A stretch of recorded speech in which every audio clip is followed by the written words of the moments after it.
이 시험을 이깁시다라고 하는 말씀입니다. 전반적인 말씀은 여러 곳에 기록이 되어 있는데 사탄이 예수님을 시험하더라라고 명령을 하고 있습니다.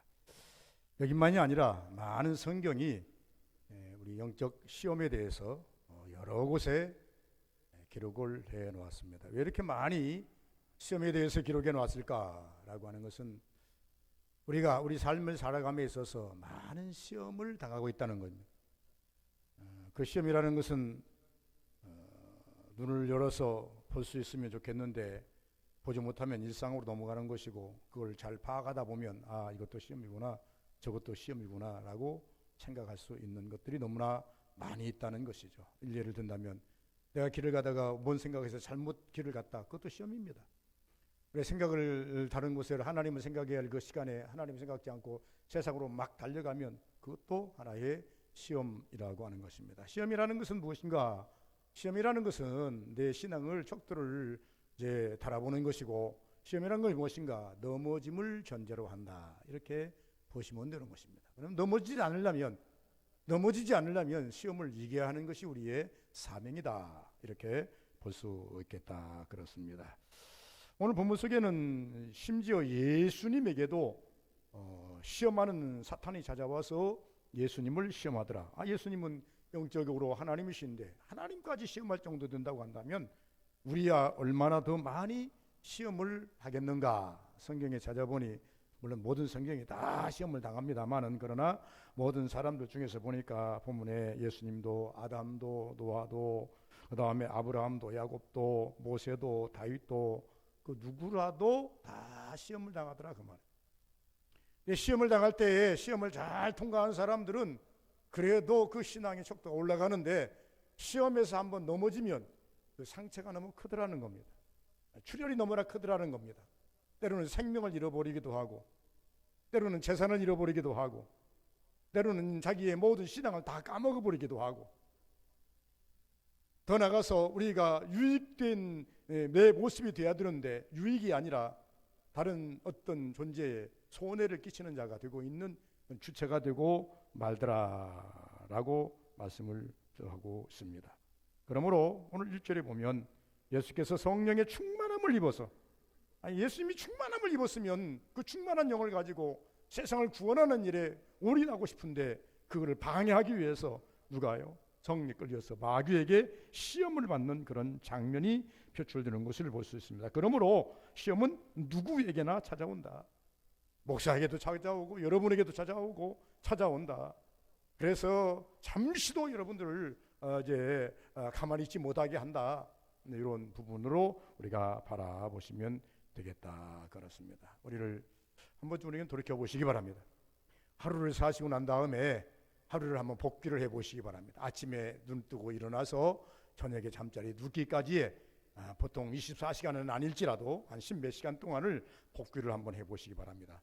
뒤로부터 제일 가까운 시간부터 뒤로 해서 일어나는 시간까지 점진적으로 한번 찾아가서 복귀를 해보시면 여러분 어느 순간에 은혜였고, 어느 순간이 고통이었고, 어느 순간이 힘들었고, 어느 순간이 이것은 영적으로 반드시 시험이구나, 아니 영적인 시험은 아니 할지라도 이것은 분명히 내 삶의 어떤 어려움이고 시험이구나, 이렇게 명령할 수가 있겠다, 그렇습니다. 그래서 시험은 누구에게나 찾아온다. 목사라고 예의가 아닙니다. 장로님들이라고 해서 예의될 수가 없습니다.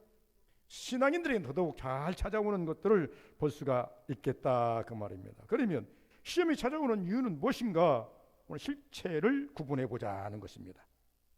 넘어짐인지 죽음인지 손해인지 영적인 문제인지 아니면 육적인 문제인지, 영적인 문제라고 한다면 천국 가는 길에 아마 우리에게 놓는 시험거리일 것이고, 육적인 문제라고 한다면 우리에게 육적으로 많은 손해를 가져오는 것들, 이런 것들이 우리가 잘 알고 있는 시험의 한 일면이다. 그러나 시험의 실체는 넘어짐을 전제로 한다. 여러분이 어떤 신앙생활을 하면서 어떤 문제 때문에 여러분 신앙이 무너졌습니까? 넘어졌습니까? 시험 당한 것입니다. 여러분 혹시 우리가 살다가 어떤 문제 때문에 여러분이 어떤 그 물질적인 것이라든가 건강이라든가 이런 손해를 당해 보셨습니까? 그것은 시험에 우리가 넘어짐을 넘어진 것이다. 손해를 봤다라고 하는 것입니다. 그러면 이 누구에게나 오는 이 시험은 어떻게 우리는 이것을 측정할 수 있는가? 당할 때는 몰라요. 당하는 순간은 우리가 그것을 이게 시험이다 아니다 쉽게 파악할 수 있는 분은 주님밖에는 없어요. 누구라도 당하고 난 이후에 내가 시험을 당했구나 하고 그 시험 당한 것을 가지고 하나님께 다시 몸부림치는 모습들이 볼 수가 있는데, 오늘 이 본문 속에 보면 결과를 봐라. 오늘 본문에 보니까 분명히 이것은 영적인 것입니다.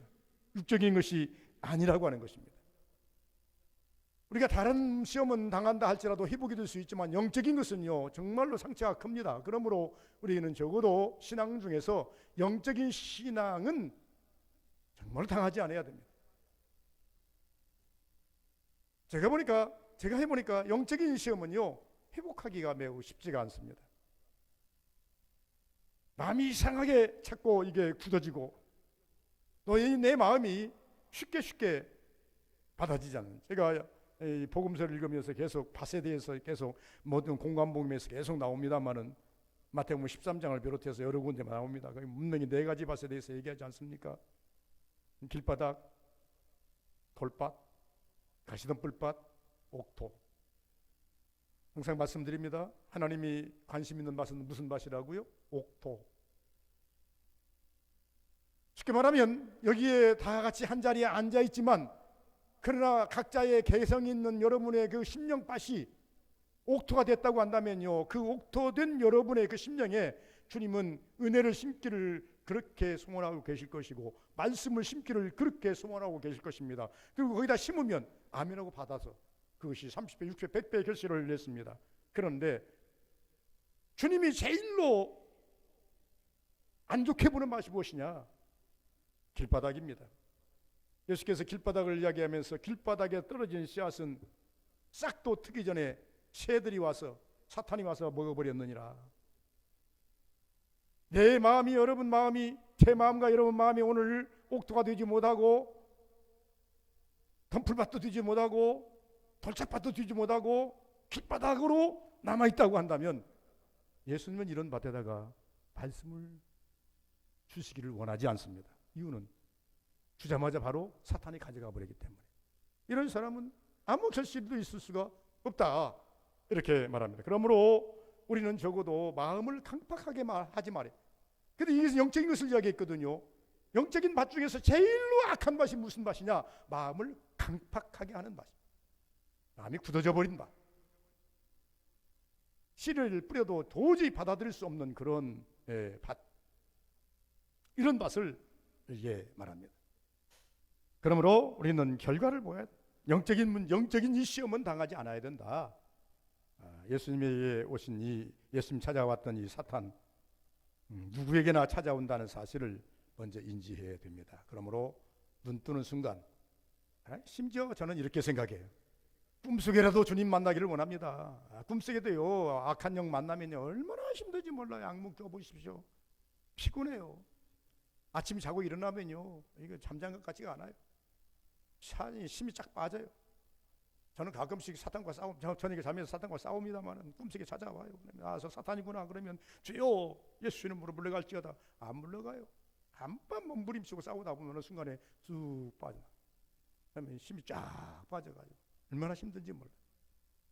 가위 눌림과 비슷한 것인데 가위 눌림은 아닌데 그런데 이상한 그런 현상들이 일어나요. 야, 이게 참 힘들구나 이런 생각을 해봐요. 여러분, 그래서 제가 말합니다. 꿈속에라도 저는 기도를 할 때는 주여 꿈속에라도 주님 만나는 꿈 꾸게 하옵소서. 어찌 꿈속에서 하나님의 사탄이 찾아와서 내 꿈에 내 영적인 세계를 지배합니까? 나는 잠자고 있을지라도 시편 121편에 보니까 하나님은 우리를 지키시는 자라 졸지도 주무시지도 아니하시고 낮에 해와 밤의 달이 너를 상치 못하게 할 것이다 라고 우편근을 든다 그랬는데, 그렇다고 한다면 그 말씀을 기인해서 우리가 하나님께 기도할 기도거리는 뭐냐? 하나님 꿈속이라도 주님 만나게 하옵소서. 이렇게 기도하는 것이 답이더라 그 말입니다. 뿐만이겠습니까? 우리가 아침에 눈을 뜨면은요 주님과 동행하기를 원해야 되죠. 이유는 뭐냐 그러면 시험에 들지 않으려면 주님과 동행하면 됩니다. 주님과 동행하지 않으면요 어느 순간에 시험 들지 몰라요. 나 혼자는 위험합니다. 어린아이와 같아서, 장인과 같아서, 우리는 양과 같아서 목자가 없이는 도저히 내가 원하는 곳을 찾아갈 수가 없어요. 그러므로 나는 눈을 뜨자마자 주님이 나의 동행자가 되기를, 목자 되기를 그렇게 소원해야 된다. 이런 사람은 시험당하지 않습니다. 그러나 내 신앙이 다 됐다고 성경은 말합니다. 스스로 섰다고 하는 자는 넘어질까 조심하라. 시험당할까 조심하라. 내가 다 됐다고, 이만큼 했으면 다 됐다고 생각하는 넘어질까 조심하라. 여러분, 우리는 바짝 엎드려서 주님 오시는 그날까지, 주님 만나는 그날까지, 내가 하나님 앞에 서는 그날까지 우리는 무릎 꿇고 바짝 엎드려서 주님 앞에 은혜를 구하며 살아야 할 우리의 처지라는 것입니다. 내가 뭐라고? 내가 누구라고? 고개를 들으면 되겠습니까? 바울의 고백처럼 내가 나된 것은 하나님의 은혜로라. 내가 지금 사는 것은 하나님의 은혜다. 하나님의 은혜 아니고는 말할 수가 없다. 그래서 하나님의 은혜를 말할 수 있는 사도 바울은 하나님의 은혜를 구해서 그 은혜가 덧입어서 살았기 때문에 말할 수 있는 거예요. 가만히 있는데 하나님께서 이 사도 바울에게 은혜를 막 덧입혀준 건 아니라 그 말입니다. 그래서 바울은 영적 싸움에서 승리하려고 이렇게 말하지 않습니까? 나는 날마다 십자가 맡에 죽노라. 죽어야만 살기 때문에, 내가 죽어야 예수 그리스도께서 나와 함께 하시고 나를 이끌어 가시기 때문에 나는 십자가 앞에 날마다 죽노라, 이렇게 말하기도 합니다. 두 번째는 뭐냐 그러면 육체의 제일 약함을 공격하는 것이 사단이라는 것입니다. 우리는요, 적어도 이 살아있는 우리 영에는 영과 육이 공존을 합니다. 살아있는 육체에 영이 내주재하십니다. 만약에 영이 떠나버리면 육체는 육으로 남아서 흙으로 돌아가게 되어 있는 것이고, 영은 영으로 영적 세계로 입문하여서 믿는 자는 천국에 갈 것이고 악한 자는 저 지옥으로 떨어질 수밖에 없는 것이 영 아니겠습니까? 그런데 우리 육체는 적어도 육체로만 된 것이 아니라 이 육체 속에 하나님의 생명이 들어와 있어서 영으로 되어 있는데, 다행인 것은 우리를 하나님께서 자녀 삼으시고 우리를 생명의 은혜를 덧입혀 주셔서 예수로 영으로 말미암아서 다시 양자의 영을 덧입어서 우리가 하나님의 자녀가 되는 권세를 가진 것 아니겠습니까? 그럼에도 불구하고 우리는 여전히 육체 속에 거하는 것입니다. 그래서 바울이 말합니다. 나는 날마다 싸우노라. 내 안에 하나님의 영과 인간의 생각이 공존하는데 서로 어떻게 하려고, 내 마음을 차지하려고, 성령은 성령대로 내 마음을 차지하려고 막 푸시하고 밀고 들어오고, 또 육의 생각은 육의 생각대로 내 마음을 차지하려고 성령을 밀어내고 자꾸 더 넓은 공간을 확보하려고, 그래서 힘들다는 거예요. 이럴 때 사도 바울은 말합니다. 내가 하나님 편에 서려고 하면 육체를 죽일 수밖에 없지 않느냐, 내 오욕을 죽일 수밖에 없지 않느냐, 내 혈기를 죽일 수밖에 없지 않느냐, 내 생각을 내려놓을 수밖에 없지 않느냐, 내 유익을 내려놓을 수밖에 없느냐. 이렇게 하면 내 안에서 성령이 활발하게 운행하기 위해서 나는 그렇게 할 수밖에 없다. 내 육을 죽일 수밖에 없다. 육을 죽이는 이유가 뭡니까? 성령이 내 안에서 왕성하게 일할 수 있도록, 나를 쓰실 수 있도록 거리를 제공하기 위해서 노력한다는 겁니다. 여러분, 이런 말씀을 들으면서 여러분 한번 생각해 보셨습니까? 내 심령을 성령 하나님께서 마음껏 쓰시기 위해서, 마음껏 쓰시게 하기 위해서 마음을 한번 열어놓고, 오시옵소서 성령님, 오시옵소서 초청을 했는데 이제 내 마음속에 성령이 오실 수 있는 그런 거리가 아직 없어요. 그럴 때 우리는 어떻게 하십니까? 주여, 이것 때문에 주님 거치는 것이 됩니까? 거치면 여러분 취하죠. 여러분, 널브러지게 살다가 손님이 온다 그러면요, 그냥 모든 이게 뭡니까? 이것저것 전부 다 그냥 싸가지고 한꺼번에 집어넣지 않습니까? 그거 널브러져 놓고는 손님을 모실 수가 없잖아요. 성령은 우리에게 오시는 손님이신데 내 마음에 널브러지게 만들어 놓고 어떻게 성령을 오게 만듭니까? 그래서 이것도 빼야 되고 저것도 빼야 되고 자꾸 이것을 갖다가 치워야 되고 하는 것처럼, 여러분 그런 생각 하나 안 해보셨습니까? 성령이 내 안에 오시기에 합당한, 성령의 내주자에게 합당한 마음을 만들기 위해서 여러분 어떤 노력들을 하고 계십니까? 적어도 육체의 연약함을 공격하는 것이 곧 마귀의 근성이다라는 것입니다. 오늘 본문에서 보면 배고픔입니다.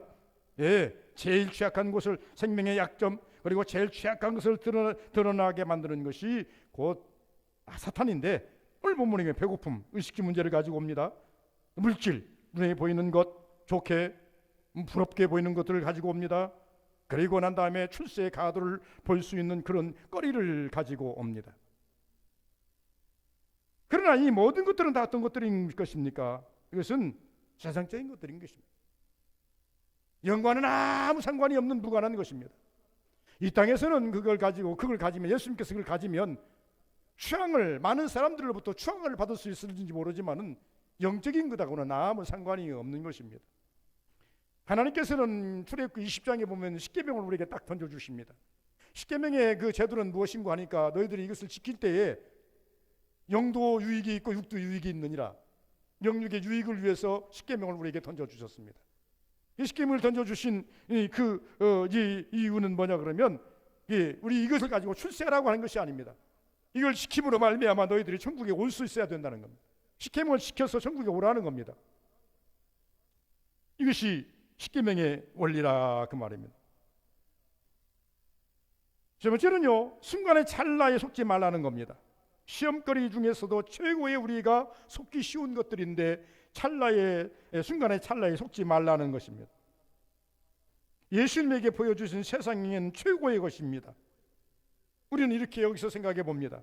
폼으로 넘어갈 수 있는 것들, 생각함으로 넘어갈 수 있는 것들, 이런 거리들이 너무나 많습니다. 그래서 적어도 우리는 이 순간에 속지 말아야 하는 것은 하나님의 것과 마귀의 것을 구분할 줄 알아야 된다. 그만큼의 영안은 열려 있어야 된다. 저보다 우리 서부교인들은요, 다른 건 몰라도 이 영성에 대해서는, 영안이 열린 것에 대해서는 다른 교회에 타우치 좀 불할 수 있는 만큼 좀 차원이 좀 높아야 됩니다. 새겨 들을 줄 아셔야 되고, 성령이 교회들에게 하시는 말씀을 바로 들을 수 있는 귀도 열려야 되고, 새겨 들을 수 있는 그냥 의미를 빨리 깨닫고 새겨 들을 수 있는 귀도 열려야 되고, 하나님의 말씀만 아니라 우리가 하나님을 미뤄서 볼 수 있는 영안도 좀 열리셔야 되고, 영안이 열리되 어떤 차원까지 열려야 되냐면 사탄의 그림자와 하나님의 빛을 볼 수 있는 그러한 영안도 좀 열리셔야 됩니다. 사탄이라고 어둡게만 오는 게 아닙니다. 사탄이라고 해서 여러분들에게 올 때요, 어둡게 오는, 우리는 가끔 텔레비를 보면은 저승사자들은 새까만 옷을 입고 새까만 무슨 망토를 쓰고, 그리고 난 다음에 이제 와가지고 이제 사람들 앞에 서는데, 그것은 드라마에서 나오는 얘기고 세상에서 만들어낸 얘기고, 정말로 성경 속에서 나타난 사탄은요, 우리는 가끔씩 어둠의 역사라니까 새까맣게 오는 줄로 생각하지만요, 우리의 삶을 어둡게 만드는 것입니다. 우리의 삶을 갖다가 그 절망의 구렁텅으로 몰아넣는 것이 사단의 역할이고, 그리고 난 다음에 어떻게 합니까? 우리를 갖다가 암흑한 세상으로, 무지갱으로 끌고 가려고 하는 것이 사탄의 역사이기 때문에 어둠의 세력이라고 말합니다. 그러나 성경은 뭐라고 합니까? 이 사탄이 변형하는데 어디까지 변형한다고요? 광명한 천사로까지 변형을 해가지고 이 땅에 온다라고 말씀하고 있습니다. 사탄의 변형이라는 것은요, 만능입니다. 하나님은 전능이지만 사탄은 만능입니다. 만능과 전능 차이가 무엇일까요? 전지전능하신 하나님은요, 무에서 유를 창조하시는 분이시고 죽은 자를 살리는 능력을 가진 자를 가리켜서 전능이라고 말합니다. 만능은 무엇입니까? 흉내내는 겁니다. 모든 것을 갖다가 흉내내는 것입니다. 예수님이 하신 일 다 흉내냅니다. 그러나 생명에 관한 것은 흉내를 낼 수가 없습니다. 창조할 수 있는 능력은 사탄에게는 없습니다. 그렇기 때문에 우리가 하나님을 가리켜 전능하신 하나님이라고 말하는 것이고, 사탄은 만능이라고 말합니다. 그렇기 때문에 이 만능에 속으면 안 됩니다. 얼마나 짝퉁을 잘 만들어내는지, 여러분, 짝퉁을 진짜보다 더 잘 만들어냅니다. 빛깔도 좋습니다. 그러나 실질적으로 그걸 강론에 들어가서 보면은 그것은 하나하나 드러나기 시작하는데 쓸모없는 것들이고 폐기체 보내야 되는 것들이고 다 이제 불살라 버려야 되는 것들 아니겠습니까? 그래서 하나님의 것과 마귀의 것을 구분할 줄 알아야, 영안이 아니면, 영안이 열리지 아니하면 베드로의 고백밖에 나올 수밖에 없는 거예요. 예수께서 내가 십자가를 져야 된다, 그리고 부활해서 3년 만에 부활해서 다시 일으켜야만 너희들이 구원이 완성된다. 그러니까 베드로가 뭐라고 합니까? 예수님, 그러면 안 되죠. 절대 그럴 수 없나이다. 우리가 그걸 막겠나이다. 그때 예수께서 뭐라고 합니까? 베드로야, 사탄아, 내 뒤로 물러가라. 네 마음속에 사탄이 들었구나. 그것만 듣지 마시고 뒤에 뭐라 그랬어요? 도리어 네가 하나님의 일을 생각지 아니하고 사람의 일을 생각하는구나. 병아리 열리지 못하니까 사람이 일을 생각했다는 거예요. 이것이 곧 사탄에게 넘어갔다는 거예요. 베드로는 정당하게 자기의 의를 드러낸 거예요. 아니, 선생님이 죽는다는데 말기하지요. 선생님이 십자가에 죽는다는데 죄도 없는 죽는다니까 그럴 수 있습니까? 그러면 안 되지요. 이것은요, 우리가 말하는 세상적인 율법적인 것이고 세상적인 것 아니겠습니까? 이 말이 우리가 듣기에는 그렇게 썩 나쁜 말은 아니에요. 그러나 예수님께서는 영적인 강론으로 들어가서 영적으로 대입해 보니까 아주 베드로가 시험에 넘어간 거예요. 그래서 사탄아 물러가라. 너는 도리어 하나님 일을 생각지 아니하고 사람 일을 생각하는구나.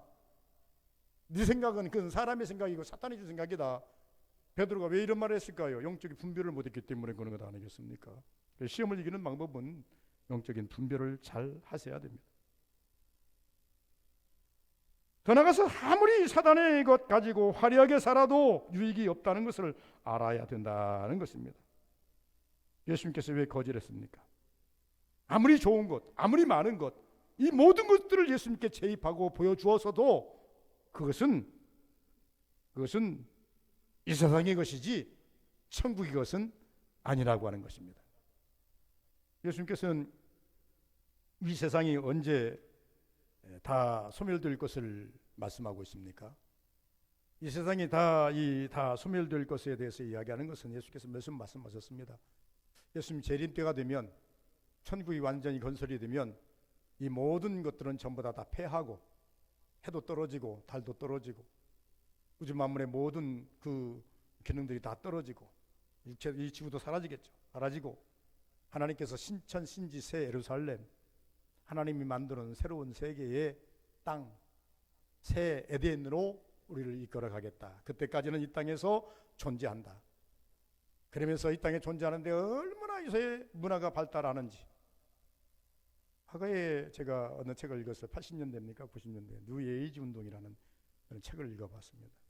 문화 속에 들어온 사단의 괴력, 이렇게 아주 팩트가 아주 세게, 그때 당시에는 엄청 센 그런 제목을 가지고 우리에게 왔습니다. 그 책을 읽어보니 앞으로의 세계는 문화가 막 발전하는데 이 문화의 콘텐츠를 통해 가지고 모든 사람들의 영혼을 다 뺏어버린다는, 흡수해버린다는 거예요. 그렇게 돼 가고 있습니다. 미디어가 발달을 하고 문화가 발달하고 심지어 아주 조금 제가 못마땅한 그런 부분들이 있는데, 여러분 심지어 요새는요 개 장례식장도 생겼습니다. 농무장례식장도 저기 효자동 가보니까 그만 생긴 줄 아십니까? 개가 죽으니까요 부고도 올립니다. 개가 죽었으니 조문호라고. 그러니까 메시지에 왔어요. 개한테 돈문 가는데 돈을 얼마나 갖고 가야 되나요? 얼마나 갖고 가야 된다고 생각하십니까? 이런 정도로 우리가 지금 그것은 그냥 단지 이런 여러 가지 제가 하여튼 그렇게 이런 생각을 가지고 있습니다. 이런 시대에 살아가는 우리는 아무리 세상이 화려해도 예수께서 말씀합니다. 앞으로 세상은 막 발전할 거야. 예수님께 보여준 세계, 사탄이 보여준 세계, 광활한 세계, 엄청난 발전된 세계를 보여주면서 다 너에게 주겠다 그랬으니까 예수님께서는 그걸 아신 거예요. 앞으로 세상은 네가 나에게 보여준 것보다 더 많이 발전하고 더 많이 화려해지지만 그러나 이것은 세상 것이고 종래에는 이것은 다 멸망행으로 치닫는다 라고 하는 것을 알았기 때문에 주님께서는 이것을 거부했다는 것입니다. 우리가 아무리 이 땅에 잘 살아도 70, 80, 90, 100이면 가지 않습니까? 미안한 얘기지만은 이건희 씨가 돌아가셨습니다. 그분이 가지고 돌아가시고 난 다음에 물론 재산에 대해서는 뭐 많으니까 이야기할 필요는 없겠고, 삼성 에버랜드 옆에 보면은 자동차 경주마장이 하나 있습니다. 거기에 그 옛날에 제가 들었던 얘기인데 나중에 돌아가시니까 그 얘기가 나오더라고요. 거기에 경주장이 안에 있는데 거기에 차가 40대 50대가 있는데 이 양반은 이건희 씨는 정말로 이제 자동차 광입니다. 그래서 좋은 차가 있다고 한다면 직접 가가지고 당신이 그냥 구입에다가 놓고 그걸 가지고 그분은 거기에서 그냥 운전하고 이렇게 하는 것입니다. 그 차가 몇 대냐 그러면 40몇 대인가 있다. 전국 세계적으로 유명한 차들 40몇 대를 가지고 나. 그 양반이 돌아가시니까 이제는 주인을 잃은 건 아니겠습니까? 이재용이 아들이 그걸 하는 사람도 아니고, 그래가지고 이것을 어떻게 할 것인가 그랬더니 뭐 대기업이기 때문에 그 이상은 이제 뭡니까 저기가 안 나오고 하면 그 후에 어떻게 처분했는가 하고 계속 이제 인터넷을 이제 기사라도 뜰까 해서 봤더니 전혀 그런 기사는 뜨지 않는 것이 그 41대를 어떻게 관리하고 있는지 누가 가져갔는지 전혀 뜨지는 않습니다. 41대 모아오면서 전 세계를 다니면서 좋은 차는 다 갖다 모아놨는데도 불구하고 돌아가시니까 뭐 그거 차 무슨 의미가 있겠습니까? 인생은 다 가는 것 아니고 주님께서 이것을 보고 계시더라 그 말입니다. 구절에 보시면 예수님께서 말씀합니다. 시험을 이기는 방법은 주인공이 되지 말라. 기적의 주인공이 되지 말라. 사탄은 집요하게 예수님께 와가지고 너 기적을 좀 한번 일으켜봐라. 기적을 일으키면 많은 사람들이 그때 당시엔 추앙할지 모르지만은 그러나 예수님이 이 땅에 오신 궁극적인 목적은 이룰 수가 없다는 것이죠. 교회를 세우신 것은 구원의 방주이고 구원을 전제로 해서 교회를 세운 것이지 교회를 통해서 이 사회에 무엇을 이벤트를 해가지고 교회를 좋게 보이려고 하고 이건 세운 것은 아니라고 하는 것입니다. 교회라고 하는 것은 무엇인가? 구원을 전제로 하는 그런 모습들 아니겠습니까? 구원이 빠져버린 것은 교회가 아니죠. 교회 나오는 이유는 여러분 오늘 또 제가 항상 우리 서부교인들에게 하는 이야기가 이것이 있습니다. 뭐냐면 나는 목사지가 참 잘했다. 이유는 뭐냐 그러면 하여튼 할 말 다 하고 그리고 또 교회에서 주는 그 뭡니까 열심히 섬겨주는 섬김을 가지고 먹고 살고 열심히 살고 있고 잘 살든 못 살든 그걸 떠나서 살고 있고 그런데 우리 성도님들은 일주일이면 주 앞에 나와서 예배해야 돼. 목사님한테 되는 소리 들어야 돼. 다 열심히 해가지고 11주도 드려야 돼. 감상금도 해야 돼. 주일원금도 해야 돼. 또 하나님이 감동 주면 또 다시 또 헌금도 해야 돼. 봉사도 해야 돼. 참 딴 사람들 같으면 주일날이면 더 참 좋은 세상 아닌가. 뭐지 오늘 같은 날 산수유도 피우고 있고 밑으로 내려가면 개나리도 피고 있고 얼마나 좋습니까? 바다 나가면 요새 해루질도 할 수 있는 그런 여건도 되고 얼마나 좋습니까? 그런데 꾸역꾸역 교회까지 오셔가지고 앉으셔서 하루를 여기다 보내야 된다고 하는 거 쉬운 것은 아니지 않습니까? 쉬울 수는 없는 것 아니겠습니까? 없는 거. 그럼 이유는 뭐냐? 교회는요 이제 구원을 전제로 한 하나님의 성전 아니겠습니까? 그래서 교회 나가면 되게 끼어나온 것 아니에요. 우리가 뭐 기적을 일으키고 이적을 일으키고 표적을 일으켜서 세상 사람들에게 아주 뭐 좋은 것을 보여주기 위한 것이 아니라 정말로 내 구원을 향해서 달려가기 위해서 온 것 아니냐. 예수님이 땅에 오신 것은 예수님이 기적의 주체가 아닙니까? 기적이 일으키지 않습니까? 죽은 자도 살리지 않습니까? 그런데 왜 사탄이 요구할 때 그걸 거절했을까? 그것도 한번 생각해 보셔야 됩니다. 예수님이 그렇다고 해서 아니다 하고 이것을 물리쳤다고 해서 예수님께서 영원히 기적을 막아버리고 살았습니까? 이적을 막아버리고 사셨습니까? 아닙니다. 필요할 때는 그 이적을 행하시고 기적을 행하시고 표적을 행해 주셨지만 사단이 요구하는 것에 대해서는 시험이기 때문에 이것을 멀리 하셨다 이렇게 보는 것입니다. 오직 기적을 일으키시는 분은 하나님이시다. 기적의 주인공이 되는 순간 세상은 환영하고 사단은 축제겠지만 하나님은 실망하신다는 것. 더 나아가서 하나님은 이것까지도 질투로 여기신다. 하나님의 질투를 유발하지 말라. 십경에 보면 말합니다. 나 여호와는 질투하는 하나님인즉 이라고 말합니다. 질투하는 하나님인즉 여러분 하나님의 질투를 유발하고 살아남을 자 아무도 없습니다. 그러므로 우리는 신앙생활함에 있어서 오늘 이 말씀을 이게 쭉 내려오면서 볼 수 있는 것이 뭐냐 그러면 시험을 이기자. 처음으로 돌아가서 우리가 일생을 살아가면서 아침에 일어나서 주여 나와 동행하시옵소서. 이유가 뭐냐? 오늘 또 내가 하나님이 나와 동행하지 아니하면 내가 어느 순간에 영적으로 육적으로 시험당해서 하나님 어떤 손해를 입을지 모르고 내가 어떻게 될지 모르니 하나님 나와 동행해 주옵소서. 그리고 저녁에 여러분 잠자리에 누웠을 때 하루를 복귀해 가면서 한 번 또 해보시기 바랍니다. 그러면 반드시 어느 시간대에 내가 이때 잠깐 영적인 시험이 있었구나, 육적인 시험이 있었구나, 아마 이런 것들이 보일 것입니다. 그래서 영적인 분별을 가지고 내일을 준비하고 우리 보다 나은 신앙의 전진을 위해서 우리가 활용해야 될 사명이 여러분과 저에게 있다라고 하는 것입니다. 시험당하고 여러분 손에 안 나는 사람 하나도 없습니다. 교회에서도 보니까요 시험당하고 손에 안 나는 사람 하나도 없어요. 제일 무서운 것이 시험입니다. 어느 단체에 가봤더니 어느 열심히 봉사하던 분이 또 없어요. 그래서 왜 없습니까? 그랬더니 아이고 시험지 받았는데 못 풀어갖고 갔어요. 뭔 말인가 했어요. 그랬더니 양반이 어떤 문제에 부닥쳐가지고 시험을 당했는데 그냥 이게 마음이 틀어져 버려갖고 가버렸다는 거예요. 그래서 시험지 받았는데 못 풀어갖고 갔어요. 그러면서 또 하는 말이 무슨 말인 줄 아십니까? 며칠 있으면 올 거예요. 시험지 풀면 올 거예요. 예. 며칠 있다가 또 가보니까 한 2, 3주 있다가 와 있더라고요. 가는 이유 왜 어떻게 왔는가 했더니 가서 보니까 다시 열심히 기도하다 보니까 내가 잘못한 것이 보이거든. 그러니까 하나님 죄송합니다 하고 다시 기도하고 다시 하나님께 회개하고 다시 돌아오더라고요. 이렇게라도 하면 다행이에요. 그런데 어떤 사람은 시험 당하고 영원히 떠나버린 사람이 있습니다. 시험지 못 풀어갖고요 영원히 나는 자격이 안 돼 하고 떠나버린 사람이 있습니다.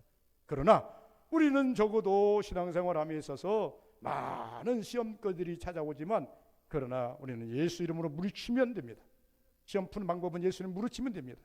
그리고 난 다음에 두 번째는 마냥 우리를 강팍하게 아니하고 우리 마음을 열어서 성령이 내주지 할 수 있도록 공간 만들어주면 됩니다. 그렇게 하시면 우리는 외적으로 오는 것이나 내적인 시험이나 이런 모든 것들을 해결할 수 있고 하나님 앞에서 오늘 또 성장할 수 있는 신앙을 가지시다는 것을 말씀드리는 것입니다. 더더군다나 우리 서부교인들은 어떤 시험도 이길 수 있는, 어떤 시험도 분별할 수 있는 영적인 성도들 되시기를 주의 이름으로 축원을 드립니다. 거룩하신 아버지 감사합니다.